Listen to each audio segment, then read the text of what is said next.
Alors, on a les stagiaires.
Donc c'est ici qu'on a dormi là pour le deuxième bivouac.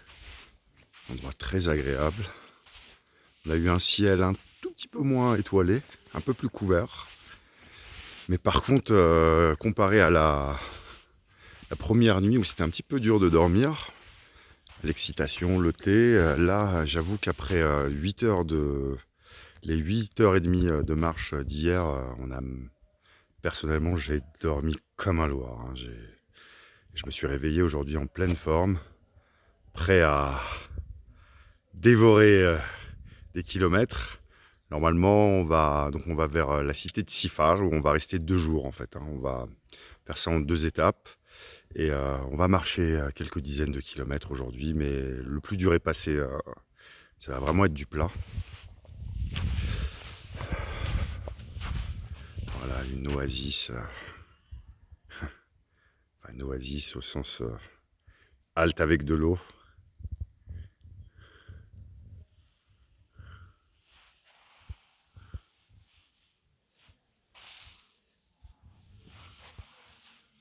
Voilà, on était...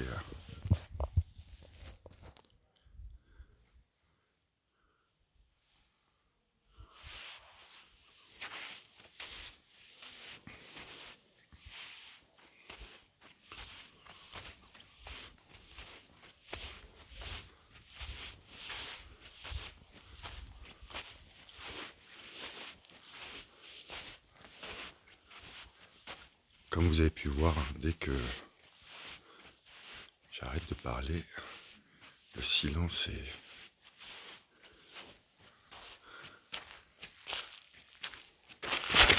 presque total. À part le bruit de mes chaussures.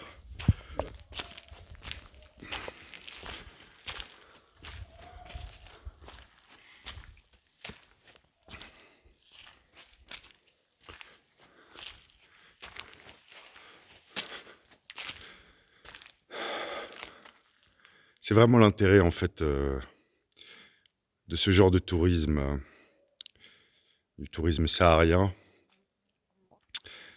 C'est vraiment le fait que les surfaces sont immenses.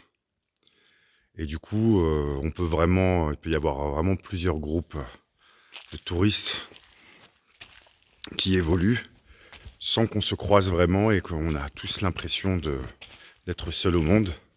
Même si il est clair que un tourisme de masse dans le Sahara, ça n'a aucune signification. Et je serais même tenté de dire aussi que un tourisme vraiment de luxe, un petit peu comme il est pratiqué, un tourisme saharien de luxe tel qu'il est pratiqué au Maroc, notamment. Ici à Djanet, il n'a aucune signification. Si vous venez ici heu, pour vivre l'expérience du désert, eh ben, c'est pour la vivre, enfin, je vous conseille de la vivre totalement, hein. C'est-à-dire, vraiment, heu, de vous immerger dans un monde de sobriété, dans un monde, où on fait avec peu, mais où le temps, je sais pas comment vous expliquer les journées ici, on a l'impression qu'elles durent, elles durent, elles durent. Vous arrivez vers 6 heures, 7 heures, la nuit tombe et vous regardez l'heure en fait et vous pensiez qu'il était 10 heures du soir. Voilà, les journées sont très longues, on se lève tôt, les gens, sont à la cool, on se détend et on lâche prise.